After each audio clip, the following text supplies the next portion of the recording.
여보, 여행 날짜는 미리 정해져 있었잖아요. 제가 어머님이 갑자기 돌아가실 줄 어떻게 알았겠어요? 여행이랑 장례가 겹친 게 제 잘못이 아니잖아요. 날짜가 그렇게 된 걸 어쩌겠어요?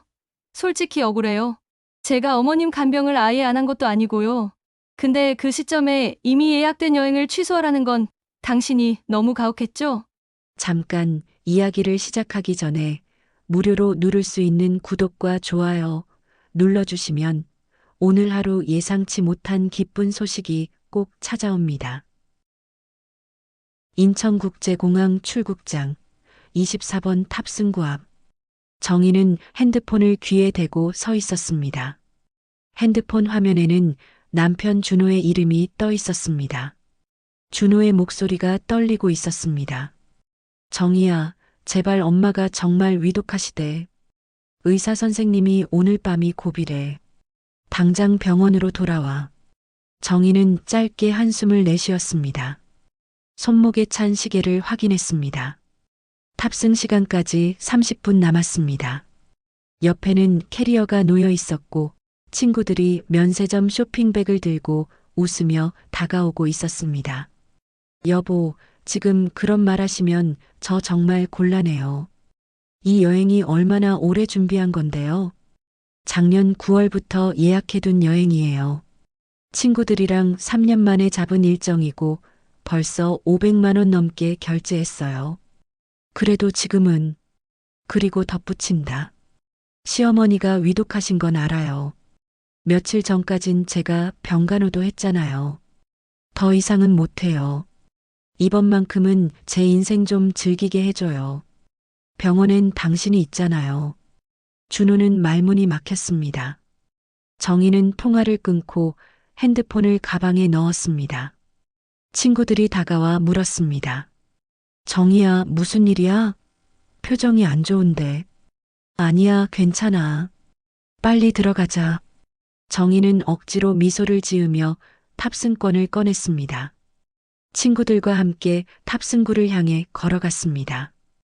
같은 시각 서울 강남구 대치동에 있는 한 대학병원 중환자실입니다. 김 여사는 침대에 누워 있었습니다. 얼굴은 창백했고 입술은 바짝 말라 있었습니다. 산소호흡기가 김 여사의 코에 연결되어 있었고 심박 모니터가 불안하게 울리고 있었습니다. 삐익, 삐익, 삐익. 숫자가 불규칙하게 오르내렸습니다. 90, 75, 68. 간호사가 황급히 달려왔습니다. 보호자분, 잠시 나가 계셔야 할 것 같아요. 지금 상태가 좋지 않아서. 준호는 고개를 가로저었습니다. 아니요, 전 여기 있겠습니다. 엄마 곁에 있어야 해요. 간호사는 안타까운 눈빛으로 준호를 바라보았습니다. 그리고 의사를 불렀습니다. 의사가 들어와 김 여사의 상태를 확인했습니다. 청진기를 가슴에 대고 눈꺼풀을 열어보고 차트를 확인했습니다. 보호자분, 지금 어머님 상태가 많이 안 좋으십니다. 혈압이 계속 떨어지고 계시고 심박수도 불안정합니다. 가족분들 모이셔서 마지막 인사라도 나누시는 게.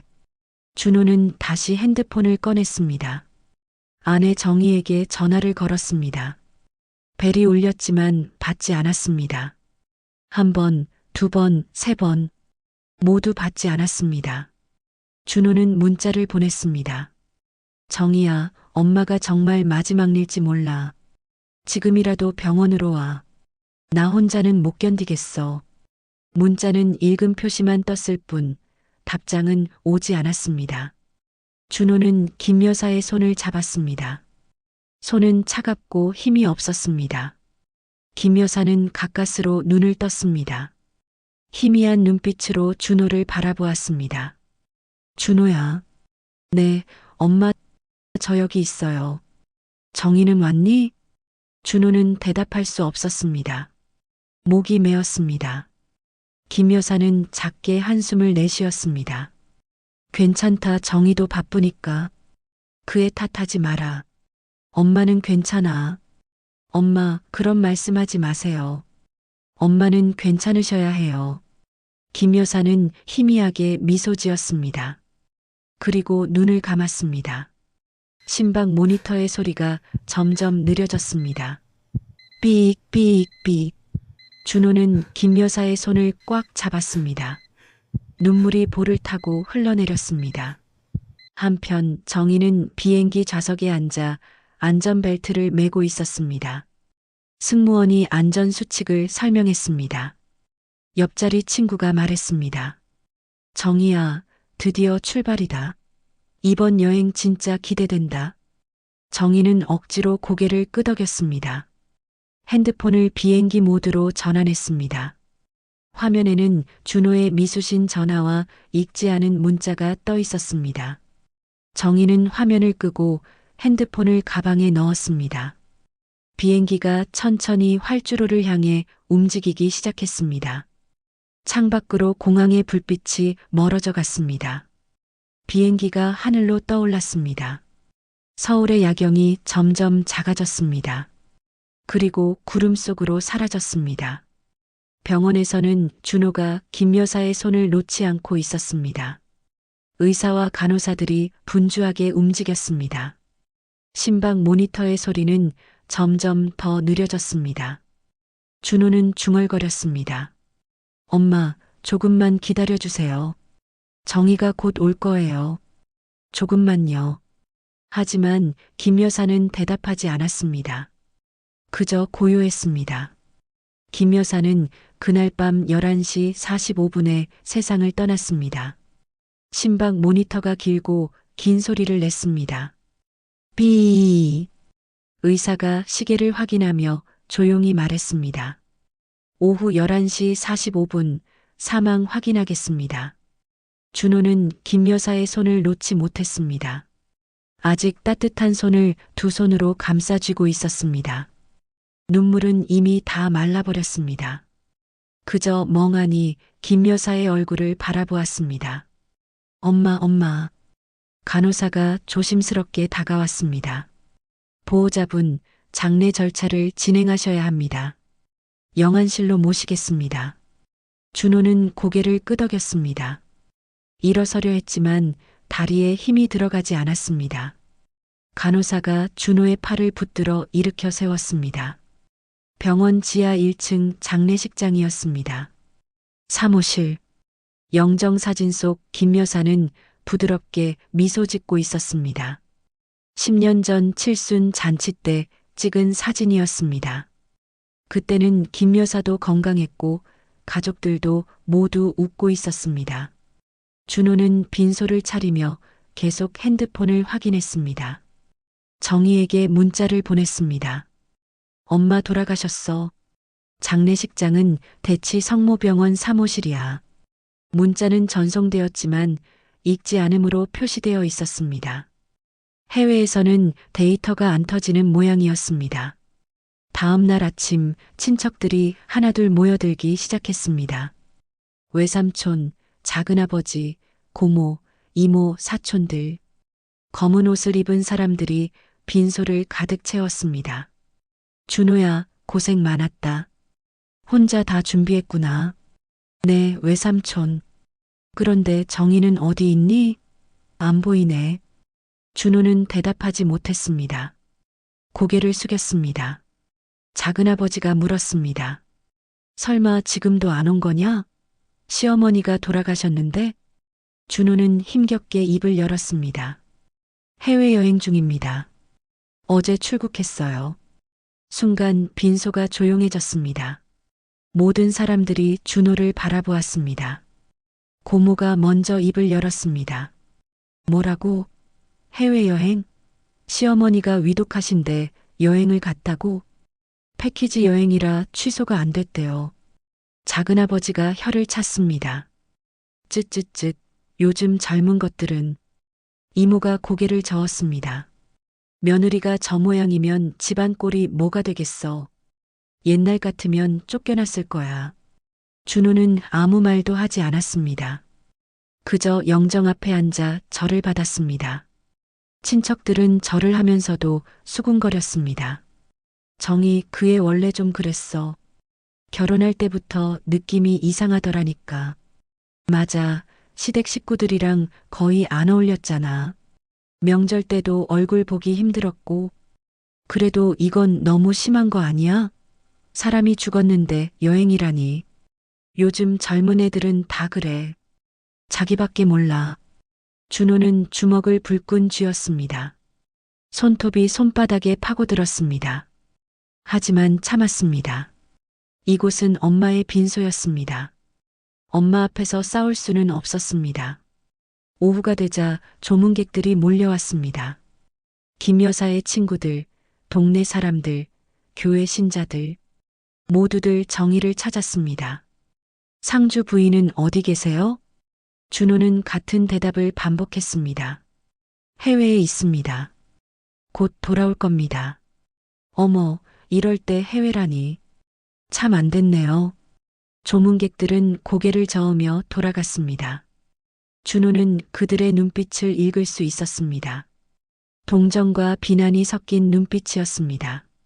저녁 무렵 김 여사의 오랜 친구인 박 여사가 빈소를 찾아왔습니다. 박 여사는 영정 사진을 보며 한참을 울었습니다. 언니 이렇게 먼저 가시면 어떡해요. 박 여사는 준호에게 다가와 손을 잡았습니다. 준호야, 내 엄마 정말 고생 많았어. 혼자서 너 키우느라 얼마나 힘들었는지 아니? 네, 압니다. 내 아버지 일찍 돌아가시고 그 큰 건물 관리하느라 밤낮 없이 일하셨어. 세입자들 보증금 걱정에 잠도 제대로 못 주무셨고. 준호는 고개를 끄덕였습니다. 박 여사는 계속 말했습니다. 그래도 내 엄마는 내 며느리를 참 예뻐했어. 내가 볼 때는 너보다 정의를 더 아끼는 것 같더라. 딸처럼 여기셨어. 준호는 가슴이 먹먹해졌습니다. 그런데 정의는 어디 있니? 안 보이네. 여행 중입니다. 박 여사의 얼굴이 굳어졌습니다. 여행? 지금? 준호는 대답하지 않았습니다. 박 여사는 한숨을 쉬었습니다. 참 사람 일은 모르는 거야. 내 엄마가 정희한테 얼마나 잘해줬는데. 박 여사는 더 이상 말하지 않았습니다. 그저 고개를 저으며 자리를 떴습니다. 밤이 되었습니다. 빈소는 조용해졌습니다. 친척들은 모두 집으로 돌아갔습니다. 준호만 혼자 영정 앞에 앉아 있었습니다. 핸드폰이 울렸습니다. 정희에게서 온 문자였습니다. 여보, 방금 메시지 봤어요. 어머님 돌아가셨다니 정말 죄송해요. 근데 아직 일정이 남아서 당장은 못 갈 것 같아요. 돌아가는 대로 바로 갈게요. 준호는 핸드폰을 내려다보았습니다. 손이 떨렸습니다. 분노가 치밀어 올랐습니다. 하지만 답장을 보내지 않았습니다. 그저 핸드폰을 끄고 주머니에 넣었습니다. 준호는 영정 사진 속 김 여사를 바라보았습니다. 부드러운 미소, 따뜻한 눈빛. 준호는 중얼거렸습니다. 엄마, 미안해요. 제가 사람을 잘못 봤어요. 제가 엄마를 지키지 못했어요. 준호는 눈을 감았습니다. 마음속으로 다짐했습니다. 이제 다시는 속지 않겠다. 다시는. 빈소의 촛불이 흔들렸습니다. 밤은 깊어갔습니다. 3일째 아침이었습니다. 발인 날이었습니다. 장례식장은 이른 아침부터 사람들로 붐볐습니다. 검은색 리본을 단 상여차가 장례식장 앞에 대기하고 있었습니다. 준호는 영정 사진을 들고 서 있었습니다. 얼굴은 창백했고 눈가는 퉁퉁 부어 있었습니다. 3일 동안 거의 잠을 자지 못했습니다. 친척들이 준호 주위에 모여 있었습니다. 외삼촌이 물었습니다. 준호야, 정희는 오늘 오는 거냐? 네, 오전 10시 비행기라고 했습니다. 공항에서 바로 오겠다고. 작은아버지가 시계를 확인했습니다. 지금 9시인데 발인은 11시야. 시간이 빠듯하네. 고모가 한숨을 쉬었습니다. 그래도 마지막 가는 길에는 와야지. 아무리 그래도. 조문객들이 마지막 절을 올렸습니다. 김 여사의 친구들은 영정 사진을 보며 눈물을 흘렸습니다. 동네 사람들도 하나둘 인사를 하고 떠났습니다. 10시 30분 정희가 도착했습니다. 캐리어를 끌고 헐레벌떡 뛰어왔습니다. 얼굴은 화장기 없이 창백했고 머리는 대충 묶여 있었습니다. 공항에서 택시를 타고 달려온 모양이었습니다. 여보, 미안해요. 최대한 빨리 왔어요. 준호는 정희를 바라보았습니다. 표정이 없었습니다. 그저 고개만 끄덕였습니다. 상복은 저기 있어. 빨리 갈아입어. 정희는 서둘러 상복으로 갈아입었습니다. 검은색 한복이었습니다. 머리를 다시 묶고 빈소로 들어왔습니다. 친척들이 정희를 바라보았습니다. 시선이 따가웠습니다. 정희는 고개를 숙이고 영정 앞에 무릎을 꿇었습니다. 절을 올렸습니다. 어머님, 정희 왔습니다. 죄송합니다. 너무 늦게 와서 죄송합니다. 목소리가 떨렸습니다. 눈물이 흘러내렸습니다. 하지만 주변 사람들의 표정은 차갑기만 했습니다. 11시 발인 시간이었습니다. 운구가 시작되었습니다. 준호가 영정 사진을 들고 앞장섰습니다. 정희는 상주 부인 자리에서 뒤따랐습니다. 친척들과 조문객들이 줄지어 따라갔습니다. 상여차는 천천히 장례식장을 빠져나갔습니다. 화장장으로 향했습니다. 차 안은 조용했습니다. 아무도 말하지 않았습니다. 화장이 끝나고 낙골당의 안치를 마쳤습니다. 오후 2시였습니다. 모든 절차가 끝났습니다. 사람들은 하나둘 집으로 돌아갔습니다. 준호와 정희 그리고 가까운 친척들만 남았습니다. 장례식장으로 돌아왔습니다. 이제 빈소를 정리해야 했습니다. 그때 한 남자가 다가왔습니다. 50대 중반으로 보이는 남자였습니다. 깔끔한 정장을 입고 서류 가방을 들고 있었습니다. 준호 씨 되십니까? 네, 그런데 누구시죠? 저는 법무법인 정명에서 나온 변호사 이강수입니다. 고인이신 김명자 여사님의 법률 대리인이었습니다.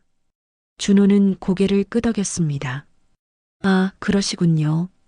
이강수 변호사는 주변을 둘러보았습니다. 혹시 조용한 곳에서 이야기할 수 있을까요? 중요한 서류가 있습니다.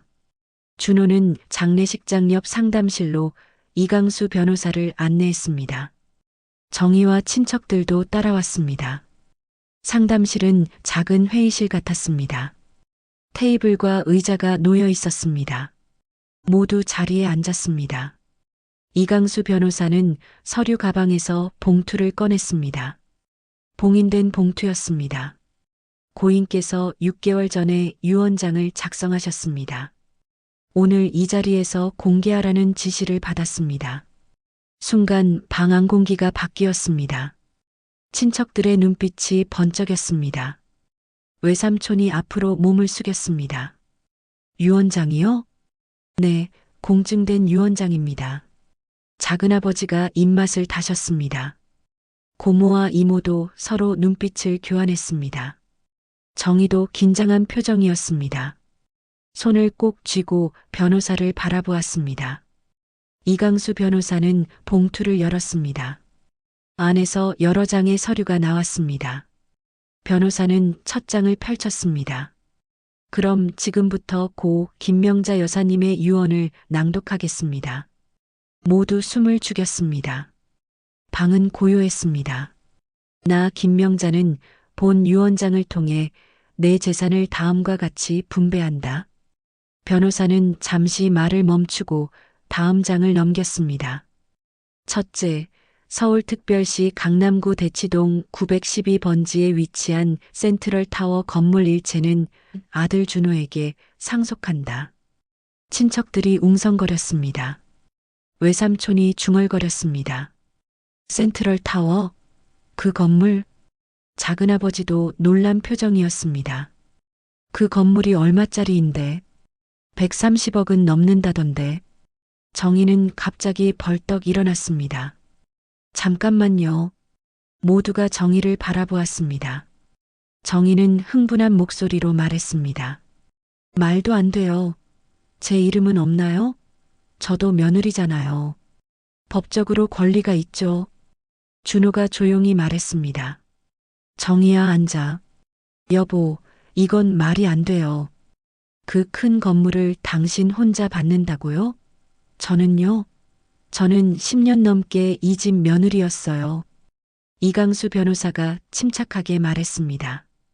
부인 유 원장은 법적으로 효력이 있습니다. 고인의 뜻을 존중해 주시기 바랍니다. 고모가 비웃듯 말했습니다. 며느리라고 했지? 병실을 지켰어야 며느리지. 마지막 가는 길에도 여행가 있던 사람이 무슨 권리를 주장해? 이모도 거들었습니다. 맞아. 130억짜리 건물을 받으려면 그만한 정성을 보였어야지. 시어머니 임종도 못 지킨 사람이 뭘 바라는 거야? 정희의 얼굴이 새빨개졌습니다. 눈에는 눈물이 가득 고였습니다. 저도 사정이 있었어요. 일부러 그런 게 아니라고요. 작은아버지가 고개를 저었습니다. 사정이 뭐가 있어? 사람이 죽어가는데 여행이 사정이야? 정희는 준호를 바라보았습니다. 여보, 말 좀 해줘요. 당신도 제가 얼마나 힘들었는지 알잖아요. 준호는 정희를 똑바로 바라보았습니다. 표정은 차갑고 단단했습니다. 힘들었으면 엄마 곁에 있었어야지. 여행? 정희는 할 말을 잃었습니다. 그저 눈물만 흘렸습니다. 이강수 변호사는 서류를 정리하며 말했습니다. 유 원장 낭독을 마치겠습니다. 상속 관련 서류는 일주일 내로 처리하겠습니다. 변호사는 자리에서 일어났습니다. 준호에게 명함을 건넸습니다. 연락 주시면 자세한 상속 절차를 안내해 드리겠습니다. 감사합니다. 변호사가 나가고 방 안은 다시 조용해졌습니다. 정희는 의자에 주저앉아 고개를 떨구었습니다. 외삼촌이 준호에게 다가와 어깨를 두드렸습니다. 준호야, 내 엄마가 널 위해 평생 모은 거야. 잘 지켜라. 준호는 고개를 끄덕였습니다. 하지만 표정은 무겁기만 했습니다. 정희는 여전히 고개를 들지 못했습니다. 어깨가 작게 떨리고 있었습니다. 방 안 공기는 차갑게 얼어붙어 있었습니다. 장례식장 상담실을 나온 정희는 빈소로 돌아갔습니다. 영정 사진 앞에 섰습니다. 김 여사의 미소가 여전히 따뜻했습니다. 정희는 그 앞에 무릎을 꿇었습니다. 어머님, 정희예요. 제가 잘못했어요. 제발 저를 용서해 주세요. 정희의 목소리는 떨렸습니다. 눈물이 끊임없이 흘러내렸습니다. 하지만 영정 속 김 여사는 아무 대답이 없었습니다. 그저 미소만 짓고 있었습니다. 친척들이 빈소 밖에서 수군거렸습니다. 문틈으로 정희를 바라보며 속삭였습니다. 저것 좀 봐. 이제 와서 빌어봤자 소용없는데 130억이 날아갔으니 정신이 번쩍 들었나 보지. 자업자득이야. 제 발로 걷어찬 거잖아. 정희는 그 소리를 듣고 있었습니다. 온몸이 떨렸습니다. 부끄러움과 억울함이 동시에 밀려왔습니다. 정희는 영정 앞에 이마를 대고 엎드렸습니다. 어머님, 저는 정말 몰랐어요. 제가 이렇게 후회할 줄 몰랐어요. 그때 준호가 빈소로 들어왔습니다. 정희를 내려다보았습니다. 표정은 여전히 차갑기만 했습니다. 정희야, 일어나. 여보, 나 정말 잘못했어. 제발 한 번만 용서해줘. 이제 그만 일어나. 사람들이 다 보잖아. 정희는 고개를 들었습니다. 눈은 새빨갛게 부어 있었고 눈물 자국이 얼굴을 적시고 있었습니다. 당신은 나한테 화난 거야? 어머님, 유언이 그게 전부야? 준호는 한숨을 쉬었습니다. 내가 뭐라고 하면 소용있어? 엄마가 정한 거야. 엄마 뜻이 그랬어. 그래도 나는 당신 부인이잖아. 10년 넘게 함께 산 사이잖아. 그래, 10년. 10년 동안 엄마한테 뭘 해줬는데? 정희는 할 말을 잃었습니다. 입술만 파르르 떨렸습니다. 준호는 계속 말했습니다. 명절 때도 친정 먼저 가고, 엄마 생신 때도 바쁘다고 안 왔고, 아프다고 연락해도 일이 있다고 병문안도 안 왔잖아. 그리고 마지막엔 여행을 갔지. 정희는 고개를 떨구었습니다. 나도 내 인생이 있었어. 시어머니만 모시고 살 순 없잖아. 저도 죄송한 마음은 있어요. 하지만 여행은 몇 달 전부터 잡아둔 일정이었고, 그때 어머님이 그렇게 급격히 안 좋아지실 줄은 정말 몰랐어요. 그래, 내 인생이 제일 중요했지. 그 결과가 지금이야. 준호는 돌아서서 나갔습니다. 정희는 그 자리에 무너져 앉았습니다. 고모가 빈소 안으로 들어왔습니다. 정희를 내려다보았습니다. 정희야, 이제 그만 일어나. 창피하게 왜 이래. 고모님, 저 정말 잘못했어요. 저도 정말 어머님을 사랑했어요. 고모는 코웃음을 쳤습니다. 사랑했으면 마지막에라도 곁에 있었어야지. 발리에서 놀고 있었잖아. 저도 죄송한 마음은 있어요. 하지만 여행은 몇 달 전부터 미리 예약을 해둔 일정이었고, 그때 어머님이 그렇게 급격히 안 좋아지실 줄은 정말 몰랐습니다. 예약? 사람 목숨보다 예약이 중요해? 정희는 더 이상 변명할 수 없었습니다. 고모는 고개를 저으며 나갔습니다. 이모도 들어왔습니다. 정희를 바라보는 눈빛이 차가웠습니다. 정희야, 우리 언니가 너한테 얼마나 잘해줬는데. 너희 친정집 어려울 때도 많이 도와줬잖아. 네, 감사했어요. 감사한 마음이 있었으면 마지막까지 함께 있었어야지. 그게 사람 도리 아니야? 정희는 대답하지 못했습니다. 이모도 한숨을 쉬며 나갔습니다. 이제 빈소에는 정희 혼자만 남았습니다. 영정사진 속 김 여사가 정희를 내려다보고 있었습니다. 정희는 그 시선을 감당할 수 없었습니다. 고개를 돌렸습니다.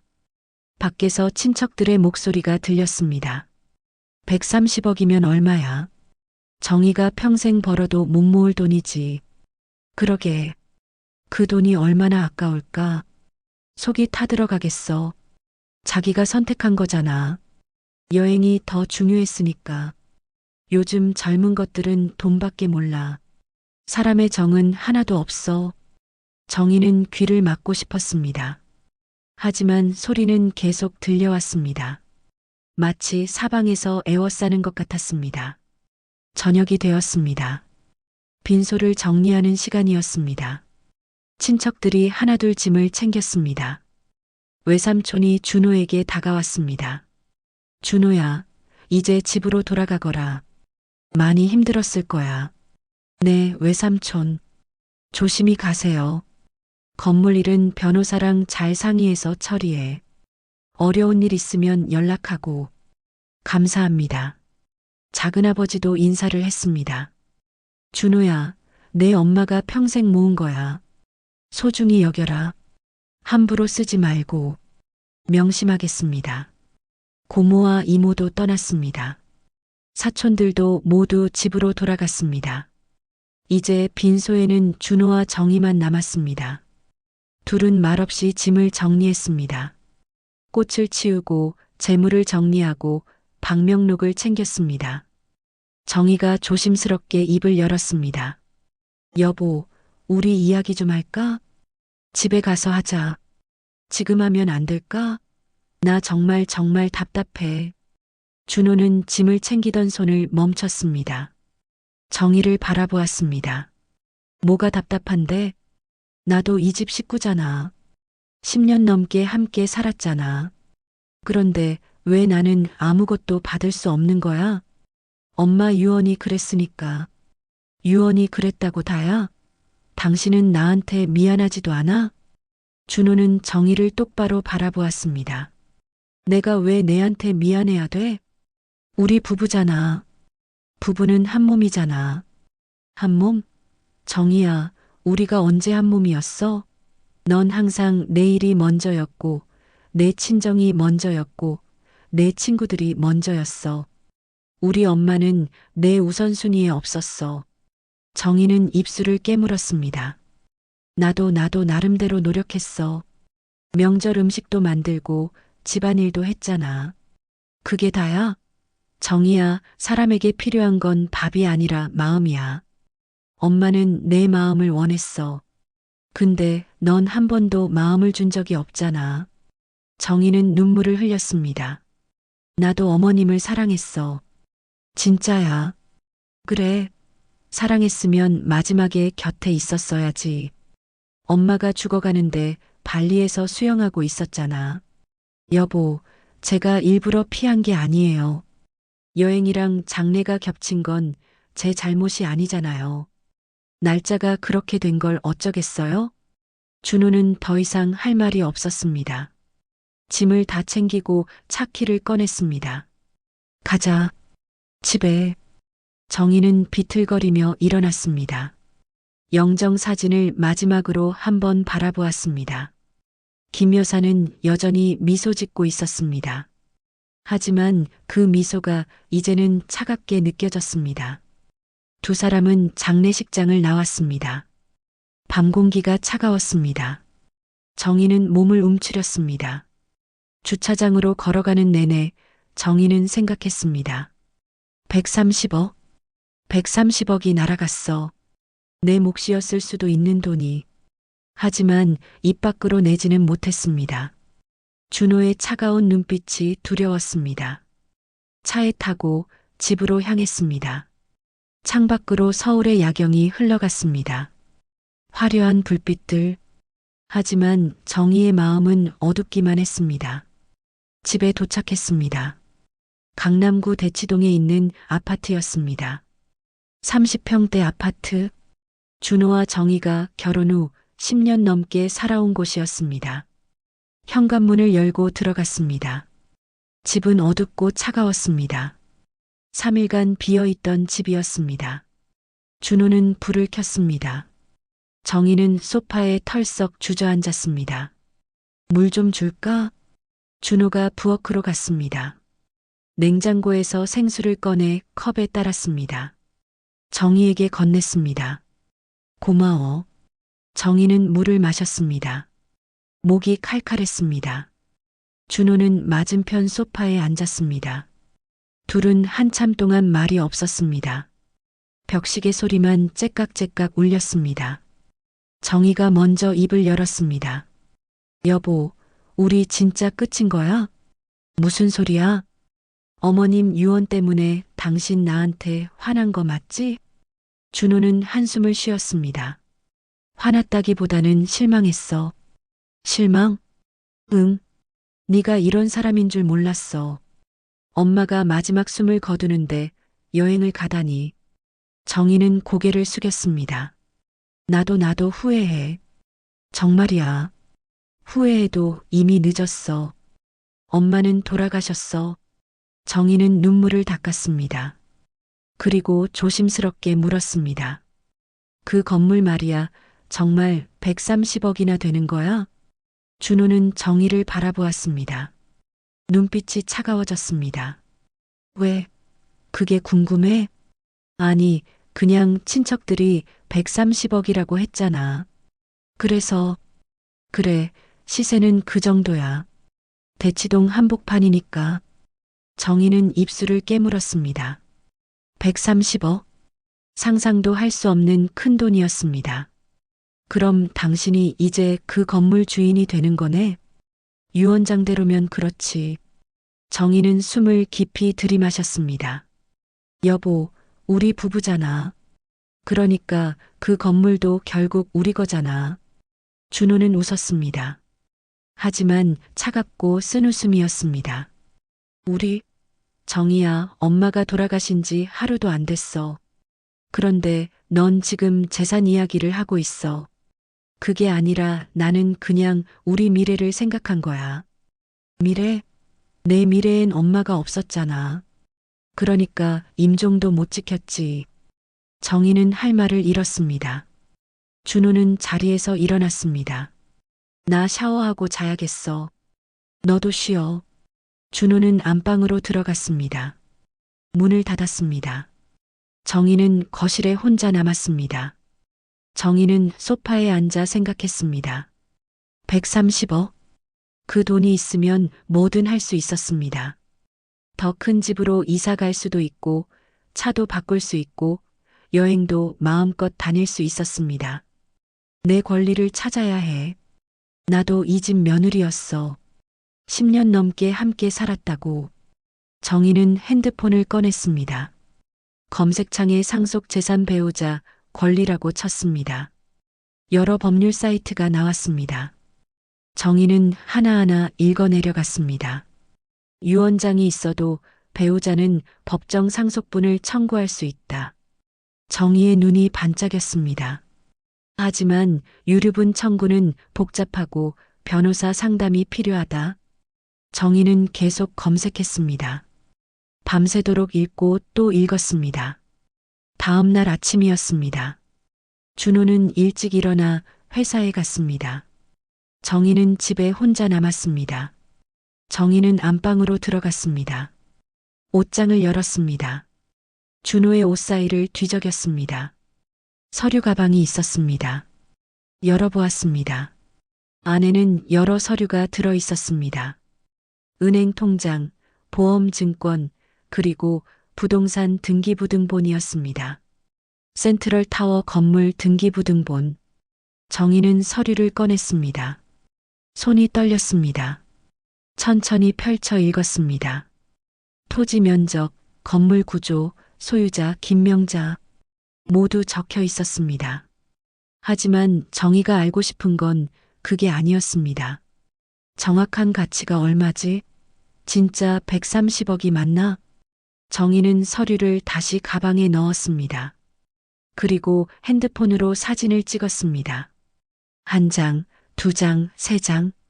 모든 페이지를 찍었습니다. 그리고 집을 나섰습니다. 지하철을 타고 강남역으로 갔습니다. 법률사무소가 모여있는 건물로 들어갔습니다. 법무법인 한길. 간판이 보였습니다. 정희는 엘리베이터를 타고 10층으로 올라갔습니다. 안녕하세요. 상담 예약하셨나요? 프런트 직원이 물었습니다. 아니요. 급한 일이라서요. 혹시 지금 상담 가능한 변호사님 계실까요? 잠시만요. 직원은 전화를 했습니다. 잠시 후 한 변호사가 나왔습니다. 40대 초반으로 보이는 남자였습니다. 안녕하세요. 변호사 박민수입니다. 무슨 일로 오셨죠? 상속 문제로 상담받고 싶습니다. 이쪽으로 오시죠. 상담실로 안내받았습니다. 정희는 가방에서 핸드폰을 꺼냈습니다. 사진을 보여주었습니다. 시어머니가 돌아가셨는데요. 유언장에 제 이름이 없어요. 전부 남편한테만 물려준다고 했어요. 박민수 변호사는 사진을 확인했습니다. 센트럴 타워요? 대치동에 있는? 네, 맞아요. 이 건물이면 시세가 상당한데요. 130억 정도 되지 않나요? 정희는 고개를 끄덕였습니다. 네, 그렇다고 들었어요. 그런데 저는 한 푼도 못 받는 거예요. 10년 넘게 며느리로 살았는데. 박민수 변호사는 턱을 괴고 생각했습니다. 유류분 청구를 하실 수는 있습니다. 하지만요. 일단 건물 상태를 정확히 파악해야 해요. 등기부등본만으로는 부족합니다. 대출이 있는지, 세입자 보증금은 얼마인지, 체납된 세금은 없는지. 정희는 귀를 기울였습니다. 혹시 제가 더 알아볼 수 있는 방법이 있을까요? 건물 관리 서류를 확인해 보세요. 세입자 계약서, 대출 서류, 세금 고지서 같은 것들이요. 정희는 고개를 끄덕였습니다. 알겠습니다. 찾아보고 다시 올게요. 정희는 법률사무소를 나왔습니다. 마음이 조급해졌습니다. 서류를 찾아야 해. 어디 있을까? 정희는 택시를 잡아탔습니다. 대치동 센트럴 타워로 가주세요. 택시는 빠르게 달렸습니다. 15분 후 센트럴 타워 앞에 도착했습니다. 거대한 건물이었습니다. 10층짜리 상가 건물. 1층에는 카페와 음식점이 있었고 위층에는 사무실들이 입주해 있었습니다. 이 건물이 전부 우리 거라니. 정희는 건물을 올려다보았습니다. 가슴이 두근거렸습니다. 정희는 건물 안으로 들어갔습니다. 관리실을 찾았습니다. 1층 구석에 작은 사무실이 있었습니다. 문을 열고 들어갔습니다. 50대 남자가 책상에 앉아 있었습니다. 실례합니다. 네, 누구세요? 저는 건물주 며느리입니다. 김명자 여사님 며느리요. 관리인은 놀란 표정을 지었습니다. 아, 사모님 며느리분이시군요. 사모님 소식 들었습니다. 정말 안타깝습니다. 감사합니다. 혹시 건물 관련 서류 좀 볼 수 있을까요? 관리인은 난처한 표정을 지었습니다. 그게 서류는 개인 정보라서요. 상주분 허락 없이는 보여드리기가. 제가 며느리잖아요. 곧 제 남편이 건물을 상속받을 거고요. 그래도 절차상 정희는 조금 강하게 말했습니다. 저희 건물인데 왜 못 봐요? 지금 당장 보여주세요. 관리인은 한숨을 쉬었습니다. 알겠습니다. 잠시만요. 관리인은 서류함을 열었습니다. 두꺼운 파일을 꺼냈습니다. 여기 있습니다. 정희는 파일을 받아들었습니다. 펼쳐서 읽기 시작했습니다. 첫 장 세입자 명단. 20개 호실이 모두 입주해 있었습니다. 두 번째 장 보증금 내역. 정희의 눈이 커졌습니다. 보증금 총액 60억. 세 번째 장 은행 대출 내역. 대출 잔액 45억. 네 번째 장 병원비 미납 내역. 미납 병원비 15억. 다섯 번째 장 체납세금. 재산세, 종합부동산세 체납 7억. 정희의 손이 떨렸습니다. 계산기를 꺼내 두드렸습니다. 60억 더하기 45억 더하기 15억 더하기 7억. 127억? 정희는 숨이 막혔습니다. 130억짜리 건물인데 빚이 127억이라고? 정희는 관리인을 바라보았습니다. 이게 다 맞는 거예요? 관리인은 고개를 끄덕였습니다. 네, 사모님께서 수십 년간 혼자 관리하시느라 정말 고생하셨습니다. 세입자 보증금 돌려주시고 병원비 내시고 세금 내시고 빚이 계속 쌓였어요. 정희는 주저앉았습니다.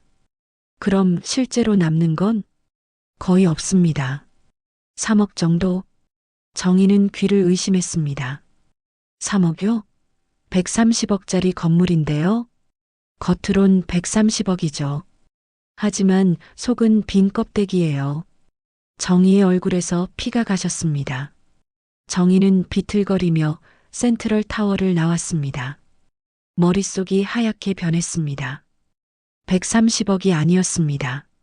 빚을 다 갚으면 겨우 3억이 남는 건물이었습니다. 내가 뭘 위해 법률사무소까지 갔던 거지? 내가 노렸던 게 이런 거였어? 정희는 길거리에 서서 멍하니 하늘을 바라보았습니다. 하늘은 맑고 푸르렀습니다. 하지만 정희의 마음은 무너져 내리고 있었습니다. 택시를 타고 집으로 돌아왔습니다. 현관문을 열고 들어갔습니다. 집은 여전히 조용했습니다. 준호는 아직 회사에서 돌아오지 않았습니다. 정희는 소파에 주저앉았습니다. 가방을 바닥에 던졌습니다. 두 손으로 얼굴을 감측습니다. 나는 뭘 한 거야? 어머님이 돌아가신 지 사흘밖에 안 됐는데 나는 재산을 찾으러 다녔어. 눈물이 주르륵 흘러내렸습니다. 부끄러움과 죄책감이 밀려왔습니다. 정희는 안방으로 들어갔습니다. 침대에 누웠습니다. 천장을 바라보았습니다. 김 여사의 얼굴이 떠올랐습니다. 영정사진 속 따뜻한 미소, 그 미소가 이제는 정희를 향해 무엇을 말하는 것 같았습니다. 정희야, 너는 무엇을 위해 살고 있니? 정희는 귀를 막고 싶었습니다. 하지만 목소리는 계속 들렸습니다. 1시간쯤 지났을까요? 정희는 일어나 화장실로 갔습니다. 얼굴을 씻었습니다. 거울 속 자신을 바라보았습니다. 눈은 퉁퉁 부어 있었고 얼굴은 창백했습니다. 나는 왜 이렇게 됐을까? 정희는 거실로 나왔습니다. 뭔가 마실 것을 찾으려고 부엌으로 갔습니다. 냉장고를 열었습니다. 그때 눈에 띈 것이 있었습니다. 냉장고 위 선반에 작은 나무 상자가 놓여 있었습니다. 정희는 그 상자를 본 적이 없었습니다. 의자를 가져와 올라섰습니다. 상자를 내렸습니다. 먼지가 쌓여 있었습니다. 오래된 상자였습니다. 정희는 상자를 들고 거실로 갔습니다. 소파에 앉아 상자를 열었습니다. 안에는 여러 가지가 들어 있었습니다. 오래된 사진들, 편지들, 영수증들. 정희는 하나하나 꺼내 보았습니다. 첫 번째는 김 여사와 남편의 결혼 사진이었습니다. 젊은 시절의 김 여사는 아름다웠습니다. 환하게 웃고 있었습니다. 두 번째는 어린 준호의 사진이었습니다. 유치원 입학식 날이었나 봅니다. 김 여사가 준호의 손을 잡고 있었습니다. 세 번째는 준호와 정희의 결혼 사진이었습니다. 10년 전이었습니다. 정희는 웨딩드레스를 입고 있었고 김 여사는 한복을 입고 옆에 서 있었습니다. 김 여사는 정희를 바라보며 환하게 웃고 있었습니다. 정희는 그 사진을 한참 바라보았습니다. 그때는 모든 게 행복해 보였습니다. 다음은 편지들이었습니다. 봉투에 든 편지들. 정희는 하나를 꺼냈습니다. 펼쳐서 읽었습니다. 편지는 김 여사가 쓴 것이었습니다. 손글씨였습니다. 날짜는 5년 전이었습니다. 사랑하는 며느리 정희에게. 오늘 정희가 친정에 다녀왔다. 얼굴이 많이 어두웠다. 무슨 일이 있는 것 같았다. 물어보고 싶었지만 참았다. 정희가 말하기 싫어할 것 같아서. 며느리도 자존심이 있을 테니까. 나는 정희가 행복했으면 좋겠다. 내 아들과 함께. 정희는 눈물이 흘러내렸습니다. 이런 편지가 있었다니. 김 여사는 자신을 이렇게 생각하고 있었습니다. 다음 편지를 꺼냈습니다. 3년 전 날짜였습니다. 정희야, 오늘 네가 못 온다고 했는데. 괜찮다. 나는 이해한다. 정희도 바쁠 테니까. 회사 일도 있고 친구들도 만나야 하고. 나는 정희가 자기 인생을 사는 게 좋다. 시댁을 오가는 일로 네 삶을 포기하지 않았으면 해. 정희는 숨이 막혔습니다. 김 여사는 이렇게 생각하고 있었습니다. 정희가 병원에 오지 않아도 명절에 늦게 와도 모두 이해하려고 했습니다. 정희는 계속 편지를 읽었습니다. 1장, 2장, 3장. 모든 편지에는 김 여사의 따뜻한 마음이 담겨 있었습니다. 그리고 마지막 편지였습니다. 봉투가 두꺼웠습니다. 안에서 여러 장의 종이가 나왔습니다. 첫 장은 편지였습니다. 6개월 전 날짜였습니다. 사랑하는 며느리 정희에게. 정희는 손이 떨렸습니다. 편지를 펼쳤습니다. 정희야, 우리 자주 만나지 못하니 그동안 직접 말하지 못했던 것들을 이렇게 편지로라도 남긴다. 정희야, 너한테 고백할 게 있어. 5년 전 내 친정집이 어려움에 처했을 때 내가 몰래 도와줬단다. 내 아버지가 사업 실패로 빚을 지셨잖니. 2억 원. 그 돈을 내가 갚아드렸어. 정희는 눈이 커졌습니다. 너한텐 말 안 했지. 네가 자존심 상할까봐. 네가 미안해할까봐.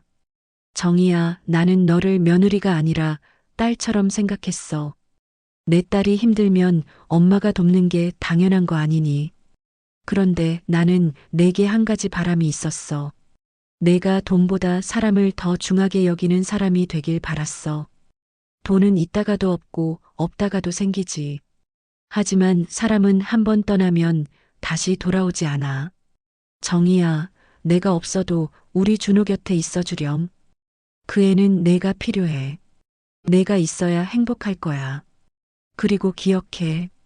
삶에서 가장 소중한 건 재산이 아니라 함께한 시간과 마음이란다. 사랑하는 며느리 정희에게. 시어머니 김명자. 정희는 편지를 끝까지 읽었습니다. 눈물이 편지를 적셨습니다. 글자가 번졌습니다. 2억 원 어머님이 우리 집 빚을 갚아주셨다고? 정희는 그제야 깨달았습니다. 5년 전 아버지의 사업이 망했을 때, 집이 경매로 넘어갈 뻔했을 때, 갑자기 빚이 모두 정리됐습니다. 아버지는 누군가 익명으로 도와줬다고만 했습니다. 그게 김 여사였습니다. 정희는 바닥에 주저앉았습니다. 편지를 가슴에 안았습니다. 어머님, 어머님. 정희는 통곡했습니다. 목이 터져라 울었습니다. 나를 끝까지 품으셨는데 나는 어머니를 버렸구나. 나는 뭘 한 거야. 정희는 바닥에 엎드려 울었습니다. 온몸이 떨렸습니다. 어머님은 나를 딸처럼 여기셨어. 내 집안을 도와주셨어. 자존심 상할까봐 말도 안 하셨어. 그런데 나는 마지막 순간에 여행을 갔어. 임종도 지키지 못했어. 그리고 장례식 끝나자마자 재산을 찾으러 다녔어. 정희는 자신이 너무 부끄러웠습니다. 거울을 볼 수가 없었습니다. 봉투 안에는 다른 서류들도 있었습니다. 정희는 떨리는 손으로 꺼냈습니다. 은행 이체 확인서였습니다. 5년 전 날짜, 2억 원. 수취인은 정희의 아버지였습니다. 정말이었구나. 어머님이 정말 우리 집을 살려주셨구나. 정희는 서류를 내려놓았습니다. 그리고 상자 안을 다시 뒤졌습니다. 더 이상 편지는 없었습니다. 하지만 작은 사진 한 장이 있었습니다. 정희와 김 여사가 함께 찍은 사진이었습니다. 3년 전 추석 때였습니다. 둘이 한복을 입고 나란히 서 있었습니다. 김 여사는 정희의 어깨에 손을 올리고 있었습니다.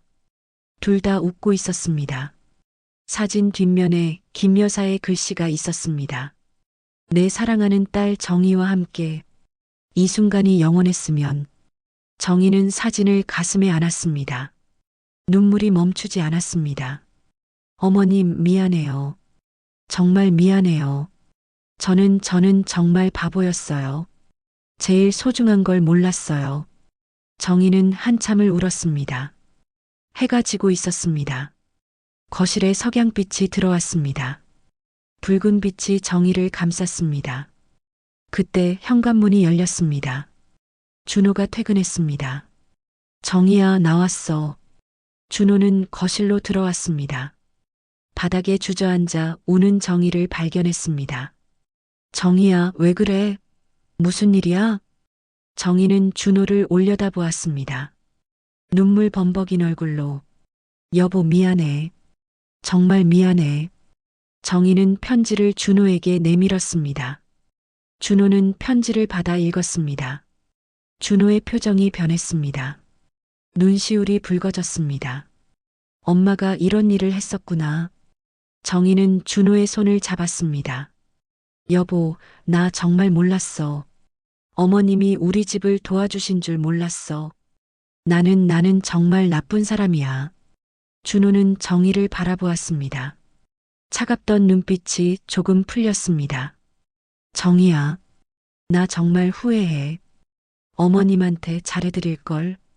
마지막에라도 곁에 있을걸. 정희는 준호에게 안겼습니다. 둘은 한참을 그렇게 있었습니다. 저녁 노을이 방 안을 가득 채웠습니다. 준호는 정희를 안고 있었습니다. 하지만 마음은 복잡했습니다. 엄마가 정희를 딸처럼 여겼다는 사실, 정희의 집안을 몰래 도와줬다는 사실, 그 모든 것이 준호의 가슴을 무겁게 했습니다. 준호는 정희를 천천히 밀어냈습니다. 정희는 준호를 올려다보았습니다. 여보. 준호는 자리에서 일어났습니다. 창가로 걸어갔습니다. 밖을 바라보았습니다. 저녁 하늘이 붉게 물들어 있었습니다. 준호야, 나 정말 후회해. 어머님한테 잘해드릴걸. 마지막 순간에라도 곁에 있을걸. 준호는 대답하지 않았습니다. 그저 창밖을 바라볼 뿐이었습니다. 정희는 일어나 준호에게 다가갔습니다. 뒤에서 준호의 팔을 잡았습니다. 여보, 말 좀 해줘. 나 너무 무서워. 당신이 아무 말도 안 하니까. 준호는 천천히 돌아섰습니다. 정희를 바라보았습니다. 눈빛은 깊고 슬펐습니다. 정희야, 내가 엄마한테 받은 게 2억 원이야.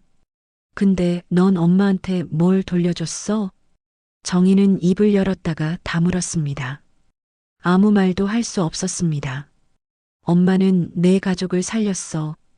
내 아버지가 거리에 나앉을 뻔했을 때 내 집을 지켜줬어. 그것도 내가 자존심 상할까봐 몰래. 그런데 넌 엄마 마지막 갈 때 여행 가 있었잖아. 정희는 눈물을 흘렸습니다. 나도 몰랐어. 정말 몰랐다고. 몰랐다고? 정희야, 중요한 건 내가 몰랐다는 게 아니야. 내가 알려고 하지 않았다는 거야. 무슨 말이야? 준호는 한숨을 쉬었습니다. 엄마가 너한테 뭔가 해주려고 할 때마다 넌 피했잖아. 엄마가 밥 먹자고 하면 바쁘다고 했고, 차 한잔 하자고 하면 약속 있다고 했고, 같이 쇼핑 가자고 하면 피곤하다고 했어. 엄마는 너랑 가까워지고 싶었던 거야. 딸처럼 대하고 싶었던 거야. 근데 넌 계속 선을 그었어. 정희는 할 말을 잃었습니다. 준호의 말이 모두 사실이었습니다. 나는 시어머니랑 친해지는 게 부담스러웠어. 가까워지면 더 많은 걸 요구할까봐. 준호는 고개를 저었습니다. 엄마는 내게 아무것도 요구하지 않았어. 그냥 옆에 있어 달라는 것 뿐이었어. 그것도 못 해줬잖아. 정희는 무릎을 꿇었습니다. 준호 앞에 무릎을 꿇고 고개를 숙였습니다. 여보, 제발. 나 한 번만 용서해줘. 내가 잘못했어. 정말 잘못했어. 준호는 정희를 내려다보았습니다. 한참을 바라보았습니다. 정희의 어깨가 떨리고 있었습니다. 눈물이 바닥에 똑똑 떨어졌습니다. 준호는 입을 열었습니다.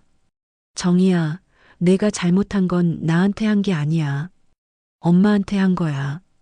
알아. 나도 알아. 그래서 더 괴로워. 어머님은 이제 안 계시잖아. 용서를 구할 수도 없어. 그래, 넌 이제 용서받을 기회가 없어. 엄마는 내 사과를 들을 수 없어. 정희는 바닥에 이마를 대고 울었습니다. 나 너무 후회돼. 시간을 되돌릴 수만 있다면. 시간은 안 돌아가. 정희야, 이게 내가 선택한 결과야. 준호는 소파에 앉았습니다. 정희는 여전히 바닥에 무릎을 꿇고 있었습니다. 준호는 천천히 말했습니다. 엄마가 말했어. 마지막 순간에. 정희 탓하지 말라고. 정희도 바쁘니까 괜찮다고. 그 말 들을 때 내가 얼마나 화가 났는지 알아? 정희는 고개를 들었습니다. 엄마는 죽어가면서도 널 감싸줬어. 내가 오지 않는 걸 이해하려고 했어. 근데 넌 그때 뭐 했어? 비행기 타고 발리로 날아갔잖아. 정희는 대답할 수 없었습니다. 준호는 계속 말했습니다. 엄마는 널 며느리가 아니라 딸처럼 여겼어. 내 집안을 살렸고, 내 자존심을 지켜줬고, 내가 행복하길 바랐어. 그런데 넌 마지막까지 엄마를 외면했지. 그게 내 선택이었어. 정희는 숨이 막혔습니다. 나는 어떻게 해야 돼? 준호는 한참을 침묵했습니다. 그리고 천천히 입을 열었습니다. 이제 남은 건 내가 선택한 결과뿐이야.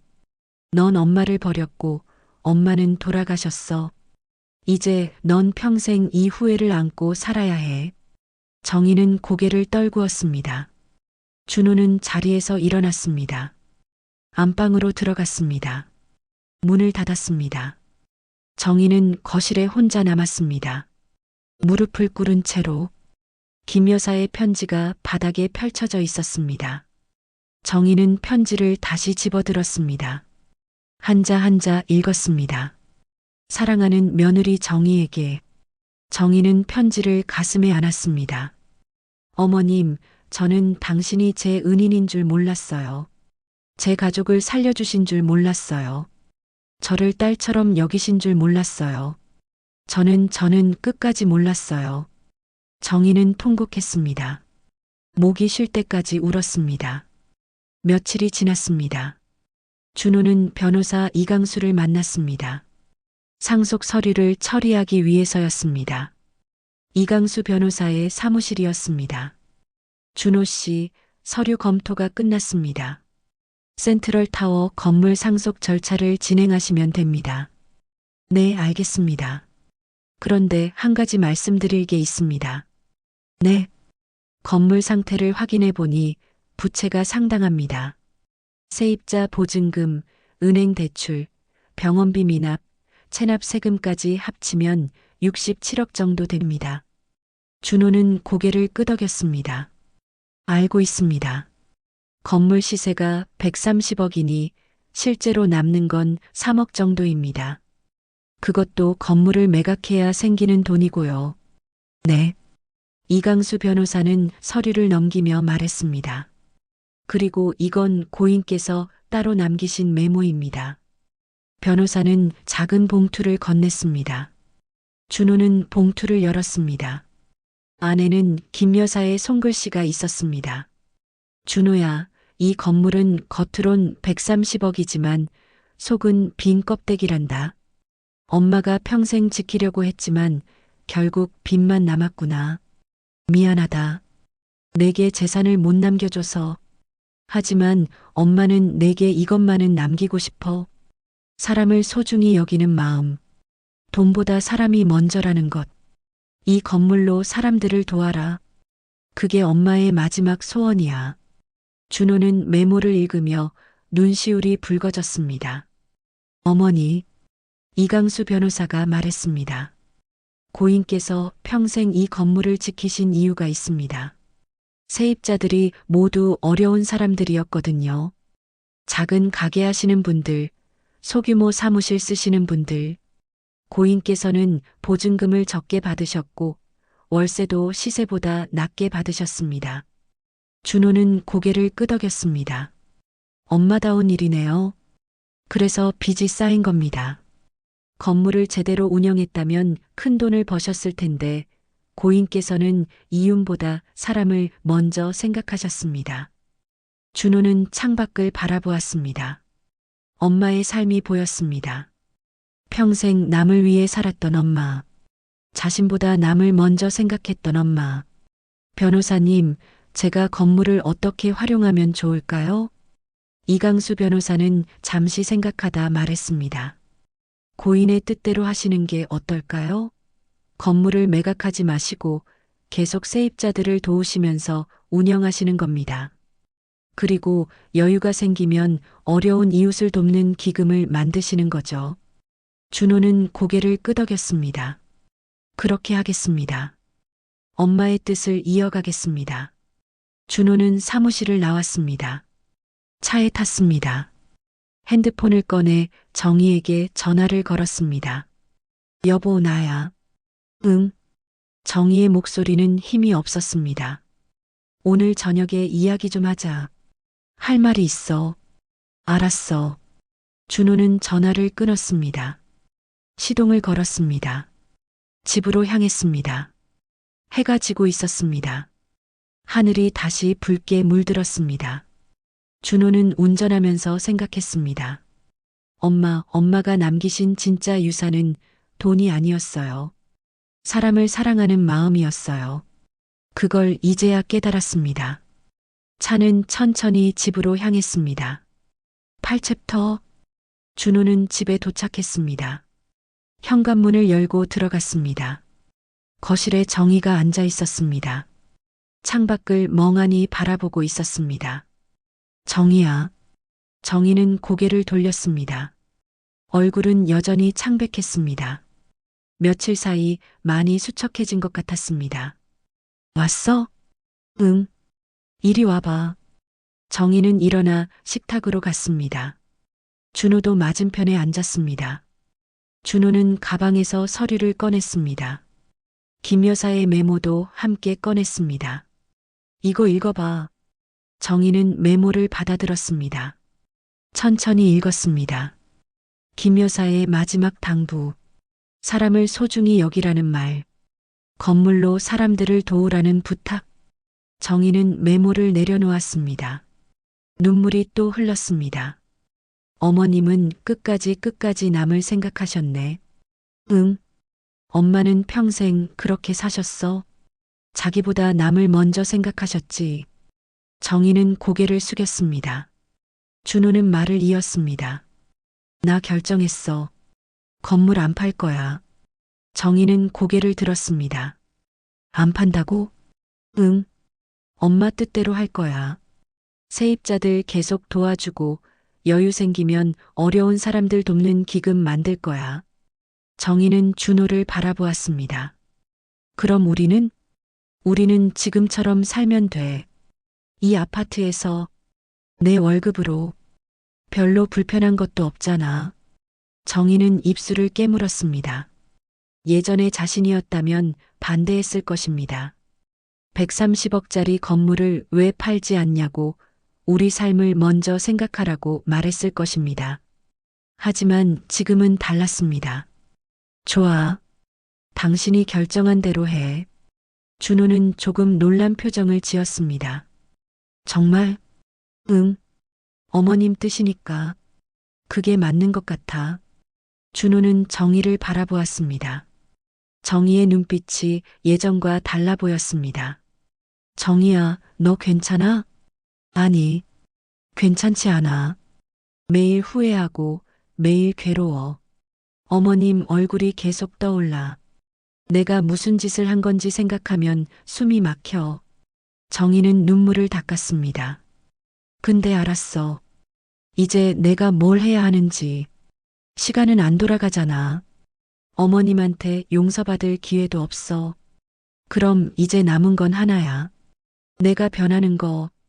준호는 정희의 손을 잡았습니다. 어떻게 변하고 싶은데? 어머님처럼 남을 먼저 생각하는 사람. 돈보다 사람이 중요하다는 걸 아는 사람. 그렇게 되고 싶어? 준호는 고개를 끄덕였습니다. 시간이 걸릴 거야. 알아. 천천히 할게. 평생 걸리더라도. 둘은 한참을 그렇게 앉아 있었습니다. 손을 맞잡고 석 달이 지났습니다. 겨울이 왔습니다. 첫눈이 내리는 날이었습니다. 센트럴 타워 1층 로비였습니다. 사람들로 붐비고 있었습니다. 세입자들, 동네 주민들, 어려운 처지에 있는 사람들. 로비 한쪽에 작은 사무실이 생겼습니다. 유리문에 글자가 새겨져 있었습니다. 김명자 여사 기금. 준호가 사무실 앞에 서 있었습니다. 옆에는 직원 2명이 있었습니다. 여러분, 오늘부터 김명자 여사 기금이 정식으로 운영됩니다. 사람들이 박수를 쳤습니다. 저희 어머니 김명자 여사는 평생 이 건물을 지키며 세입자 여러분을 도와주셨습니다. 이윤보다 사람을 먼저 생각하셨죠. 저는 어머니의 뜻을 이어가고자 합니다. 준호는 잠시 말을 멈추고 사람들을 바라보았습니다. 이 기금은 어려운 세입자분들을 돕고 동네 이웃 중 힘든 분들을 지원할 겁니다. 장학금도 주고 의료비도 지원하고 생활비도 도와드릴 겁니다. 이게 어머니의 뜻이었으니까요. 한 세입자가 손을 들었습니다. 1층에서 작은 분식집을 운영하는 50대 여성이었습니다. 사모님 정말 좋은 분이셨어요. 저희 가게 어려울 때 월세 깎아주시고 보증금도 나중에 내라고 하셨어요. 그 덕분에 지금까지 장사할 수 있었습니다. 다른 세입자도 말했습니다. 3층에서 작은 출판사를 운영하는 40대 남자였습니다. 저도 사업 어려울 때 사모님이 많이 도와주셨어요. 월세 밀렸는데도 쫓아내지 않으셨고 힘내라고 격려해 주셨어요. 여러 사람들이 하나둘 나와서 김 여사의 이야기를 했습니다. 모두 감사의 말을 전했습니다. 준호는 그 말들을 들으며 눈시울이 붉어졌습니다. 어머니가 뿌린 씨앗이 이렇게 자랐습니다. 저도 어머니처럼 살겠습니다. 사람들은 다시 박수를 쳤습니다. 로비는 따뜻한 분위기로 가득 찼습니다. 웃음과 감사의 말이 오갔습니다. 준호는 창밖을 바라보았습니다. 눈이 하얗게 내리고 있었습니다. 하늘에서 어머니가 보고 계신 것 같았습니다. 같은 시각 경기도 외곽 시골 마을이었습니다. 작은 양로원이 있었습니다. 20명 정도의 노인들이 생활하는 곳이었습니다. 식당에서 저녁 식사 시간이었습니다. 노인들이 하나둘 자리에 앉았습니다. 하얀 봉사복을 입은 여자가 식판을 들고 왔습니다. 정이었습니다. 머리는 단정하게 묶여 있었고 얼굴에는 미소가 있었습니다. 할머니, 저녁 드세요. 정이는 한 할머니 앞에 식판을 놓았습니다. 국밥, 반찬이 정갈하게 담겨 있었습니다. 고맙네, 아가씨. 천만에요. 맛있게 드세요. 정이는 다른 노인들에게도 식사를 날랐습니다. 한 분 한 분 정성스럽게 대했습니다.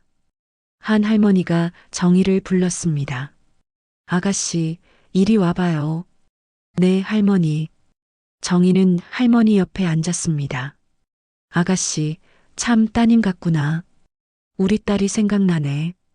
이름이 뭐예요? 정이에요. 이정희입니다. 정이야, 고맙다. 내가 있으니 이 집이 따뜻해. 정이는 할머니의 손을 잡았습니다. 주름진 손이었습니다.